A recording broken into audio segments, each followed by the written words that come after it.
وَإِذْ يَرْفَعُ إِبْرَاهِيمُ الْقَوَاعِدَ مِنَ الْبَيْتِ وَإِسْمَاعِيلُ، اور جب اٹھا رہے تھے ابراہیم گھر کی بنیادیں اور اسماعیل بھی ساتھ لگے ہوئے تھے، باپ بیٹا دونوں مل کر گھر کی تعمیر کر رہے تھے، اکٹھے کام کر رہے تھے، اور ساتھ کیا کہہ رہے تھے؟ ربنا تقبل منا، اے ہمارے رب تو ہم سے قبول کر لے۔ اللہ کا گھر بنا رہے ہیں، سب سے عمدہ تعمیر، سب سے بڑا کام، لیکن اس کے باوجود کوئی تکبر نہیں، کسی اپنی نیکی پر کوئی مان نہیں، ڈرتے ہوئے بنا رہے ہیں، اور اس فکر کے ساتھ کہ یا رب تو اس کو قبول کر لے۔ انک انت السمیع العلیم، اور تجھی سے دعا مانگیں گے کیونکہ تو ہی سمیع اور علیم ہے، سننے والا ہے، جاننے والا ہے۔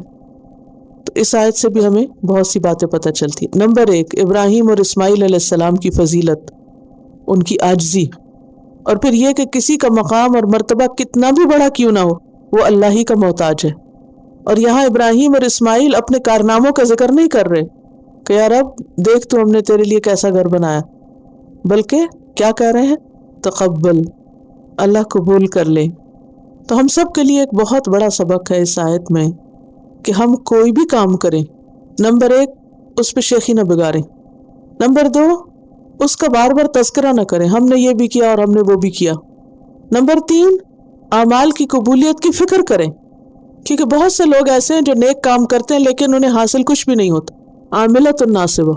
ایک حدیث میں آتا ہے کہ رب صائم، کتنے ہی روزہ دار ایسے ہیں، حظہ من صیامہ الجوع والظمأ، جن کو اپنے روزے کا حصہ سوائے بھوک اور پیاس کے اور کچھ نہیں ملتا۔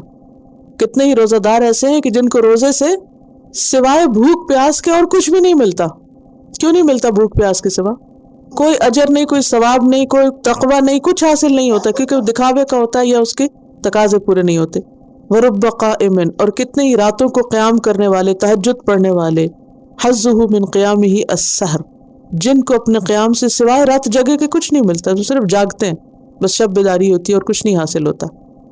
تو سب سے پہلے تو اللہ سے توفیق مانگنی چاہیے، جب توفیق ہو جائے نیکی کی تو اس کے اوپر بھولنا نہیں چاہیے، اور پھر جب کچھ کر بیٹھے تو قبولیت کی دعا بھی مانگنی چاہیے، صرف فکر ہی نہیں ہونی چاہیے، دعا بھی مانگنی چاہیے۔ وہ دعا مانگ رہے ہیں اور پھر اللہ کی 2 صفات کا واسطہ دے رہے ہیں، کیا؟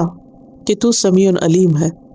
وَإِذْ يَرْفَعُ إِبْرَاهِيمُ الْقَوَاعِدَ مِنَ الْبَيْتِ وَإِسْمَاعِيلُ رَبَّنَا تَقَبَّلْ مِنَّا إِنَّكَ أَنتَ السَّمِيعُ الْعَلِيمُ۔